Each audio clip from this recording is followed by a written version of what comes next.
What's going on, everybody? My name is 𝙧𝙚𝙣𝙚, and welcome to our Zhongli build video. Zhongli, consultant of the Wangsheng Funeral Parlor, formerly known as Morax or Rex Lapis, the Geo Archon of Liyue. Is he the best character in the game? I'd probably say he's definitely one of the best characters in the game. Now, obviously, you can run him in multiple ways. You can run him DPS, support, sub DPS. You could run him as a hybrid. I run him as a hybrid, but this man is cracked beyond belief.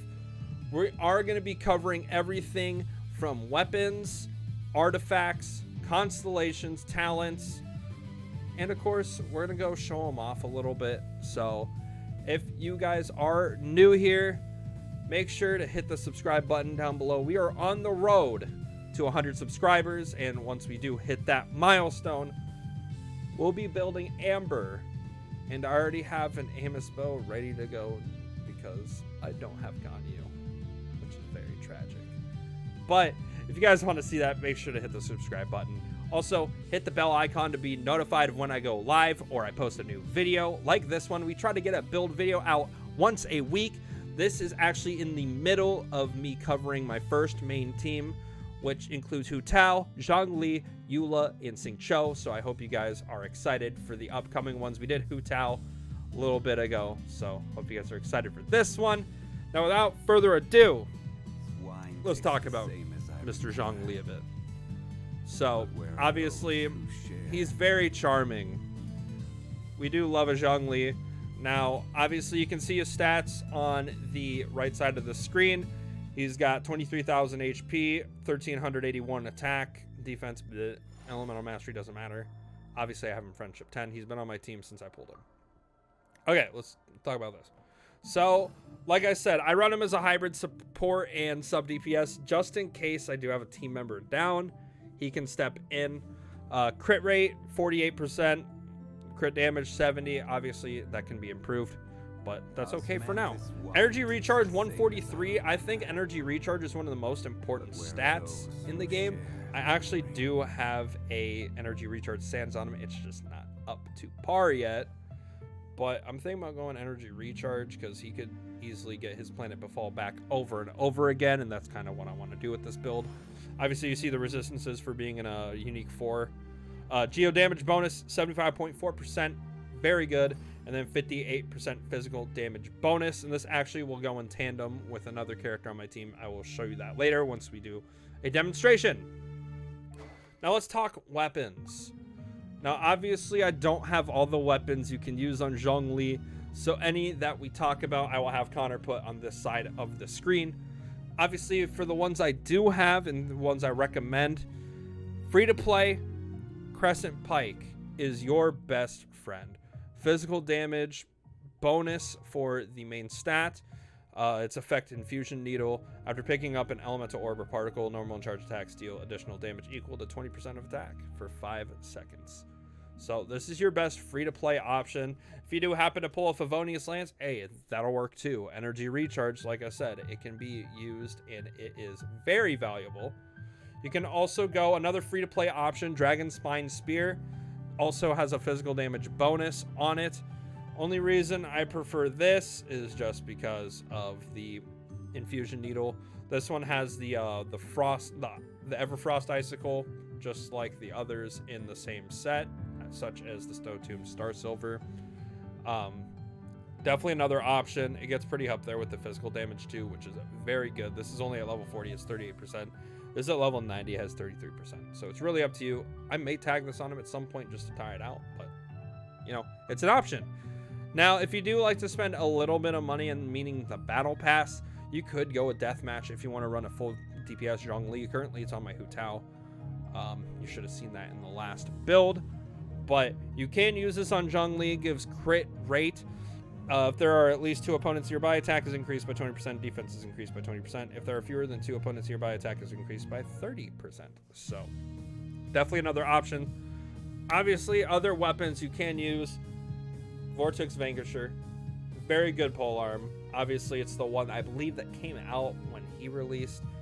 𝙨𝙀𝙢𝙀 is another one, obviously the most sought after polearm in the entire game. 𝙨𝙀𝙢𝙀 is very good on Zhongli because of that HP increase. Then you can also use stuff like the Skyward Spine would work, as well as I believe the last one would be the 𝙬𝙗𝙤𝙪 Spear, Primordial 𝙬𝙗𝙤𝙪 Spear. You could use that too, just for that crit rate. But those are my recommendations. Obviously, my best ones to use, 𝙨𝙀𝙢𝙀. 𝙨𝙀𝙢𝙀 is number one. And then I'd say, yeah, Crescent Pike for free to play, and you could even use Deathmatch if you want to. Deathmatch is a really good polearm. Obviously, Dragon Spine Spear is also on the table. Now let's talk artifacts. Gladiator's Finale is what I have on. 2-piece Gladiator's Finale, 2-piece Bloodstained Chivalry. Gives an 18% attack increase and a 25% physical damage increase bonus, whatever you want to call it. Now, this is a, like I said, sub DPS / support build. So, crit rate on the hat. Like I said, he doesn't have the perfect golden ratio of the 2-1 ratio. He does not have that currently. But did get really lucky getting this in set. So, crit rate on the hat. Geo damage bonus on the cup. You could also go physical damage. I mainly went Geo damage bonus because of the ultimate move, Planet Befall, his elemental burst. Does a lot of damage with this on it because it does deal, obviously, Geo damage. So that's what I went with. Like I said, you could also go physical if you wanted. This, I think the preferred for me at least would be HP, but energy recharge works too because you can get that Planet Befall up and just spam the absolute crap out of that, excuse me. But HP obviously I think is better, but I'm trying kind of a cool build. This is obviously not leveled up. I think Barbara has, yeah, she does. So if I might switch them back to that for this. Actually, no, we'll switch them back for this video just so you can see. So his HP goes up now to 29,000, and then he's got 82% critical damage. Okay. Feather, obviously, you can't change. I just have a basic feather on him. And then this has energy recharge, EM, which he doesn't really need, and then crit damage, 12%. And like I said, Gladiators is fine. Bloodstained is fine. Other recommended ones, you could go with a 2-piece Tendency of the Millilith, which the 2-piece effect is a 20% increase on your HP. Might actually go with that at some point. Maybe you just throw that on instead of the 2-piece Gladiators Finale. You could do that. Other options. I don't believe I have any Archaic Petra, so over here you will see Archaic Petra. Hopefully Connor puts it over there. Sometimes he doesn't like to listen, but it's okay. Archaic Petra over here. That's definitely an option. Noblesse Oblige 2-piece would also be good. Furthering the damage on Planet Befall. Obviously, 20% more damage. Amazing. And then Pale Flame is another option. If you don't want to go with Bloodstained Chivalry, you can go with... We can go with this. So, this is definitely an option. But, you'll kind of see how this physical damage will actually play into the team. It plays into Eula more so than anything because she is a physical damage dealer. So you will see that here shortly. But let's go ahead and talk the constellations for this amazing unit. Now, obviously, I have C1. That means I can have 2 pillars, the stone steelies, whatever you want to call it. I don't know how to pronounce that. I suck. But Dominus Lapidus can now make 2 pillars at once, further increasing the Geo Resonance, which is very, very poggers.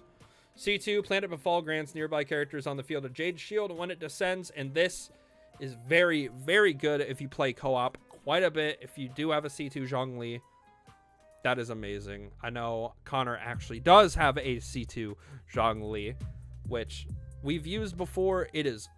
It's phenomenal, because if I can't bring my Zhongli, he brings his, and then we're just fine for the rest of the domain. C3, Jade Shimmering through Darkness, that increases the pillar effect, the pillar's level by 3. Obviously, that is his elemental skill. Topaz, Unbroken, and Fearless increases Planet Befall's AoE by 20% and increases the duration of Planet Befall's petrification effect by 2 seconds. So they'll be petrified for 2 extra seconds. Phenomenal. Phenomenal. Lazuli, Herald of the Order, increases the level of Planet Befall by 3. Obviously very good. And Crisis, Bounty of Dominator. When the Jade Shield takes damage, 40% of that incoming damage is converted to HP for the current character. A single instance of regeneration cannot exceed 8% of that character's max HP. So pretty much, Zhongli at any constellation is really good. You can use them at C0, you can use them at C6, you can use them at C1, 2, 3, 4, 5. Doesn't matter. This man is cracked regardless. Literally, if you have any constellations on this character, it's mainly a blessing. It's honestly a blessing rather than anything else. Now let's talk talents. I currently have him at a 787. I've been slowly upgrading. Obviously, I don't have the talent books or the Mora because literally we just spent all of our Mora on 𝙧𝙧𝙢𝙀. But 7 on the normal attack. Obviously, you see the damage totals right there. I'm not going to go too much in depth. Dominus Lapidus is important. The resonance damage, 25%, 25.6 to 51.2. I believe that depends on how many are on the field. Press cooldown is 4 seconds. Hold damage is 128%. Shield base absorption is 2,311. Not bad. Additional shield absorption, 20.5% max HP. Not bad. Shield duration is 20 seconds, and the cooldown on a hold is 12 seconds. Not bad, because literally most of the time, what he does is he either comes in to drop Planet Befall, or he's putting up a shield. Obviously, every 12 seconds, you know, you can do that. So not bad. Planet Befall, obviously, Order guide you. Skill damage 705%. The petrification goes for 3.7 seconds. Cooldown is 12 seconds, and then the energy cost is only 40. So you don't even need to really have energy recharge, but if you want to be a dick, go for it. Honestly, you can. And like I said, I have it at 787. So let's go ahead and we'll go on a showcase. I'll go ahead and use my main squad here. You can obviously see I've been using 𝙧𝙧𝙢𝙀 with Ayaka, Zhongli, and then Kazuha. Kazuha is phenomenal. I'll make a video on him eventually. But let's go ahead and bring out the squad. Obviously, you know the squad. Hu Tao, Eula, Zhongli, Xingqiu. And let's go ahead and show off against... Ooh, actually, this is a good one to... No, we can go ahead and we'll go to the Primo Geovishat, or yeah, I think that's actually a good idea. Obviously, I think Ascension materials for him. Let's actually take a look at that real quick, just in case. If you do have a Zhongli, Core Lapis, Slime Concentrate, Basalt Pillars, which you get from the Geo Hypostasis, and then the Topaz. That is the main things you will need for Zhongli. So yeah, let's go ahead and get on over to this boss. Okay, so after flying now to the Geovishat, looks like it's water. We're gonna go ahead and start with Zhongli, and I'll show you why he plays into Eula's. We're gonna wait. Hey buddy, how you doing? How you doing? How you doing? Let him wake up. All right, so drop the pillar, not too much damage. We're gonna go ahead and drop Planet Befall. Couldn't see the damage number there, but obviously we want that to recharge pretty quick, and you'll obviously see as I put up another pillar, get our energy recharge up. And this is where I'm going to show you where he plays into Eula. So for example, we're gonna go ahead and max out her Grimheart. So obviously, and this scales off physical damage, so if I put in Zhongli, it's still gonna do a decent amount. And that's pretty much what he is there to do for Eula. And yeah, it's pretty much the gist of Zhongli's kit. Like I said, if he goes down, if anybody in the party go down, may it be Hu Tao, he's covered, because he can still do some decent physical DPS. It's not like groundbreaking DPS, but it's still decent for the time being. Shield. And Planet Befall again. Let's check. Damage. 18,000. Ain't bad. Literally, like I said, this is not built for mainly DPS. It's mainly built as a support. So that's where we are going to go ahead and leave it off. I do want to thank you guys so much for so much support on the build videos. We've covered Yoimiya pre-release. I'll also make one post-release once we get done with these 4. We've covered 𝙬𝙬𝙤𝙀. We've covered Ayaka. So if you want to check those out, I'll leave the playlist on screen. But thank you guys so freaking much for watching. My name's 𝙬𝙤𝙤𝙪𝙨, and I'll catch you later, Dense Nation. Peace.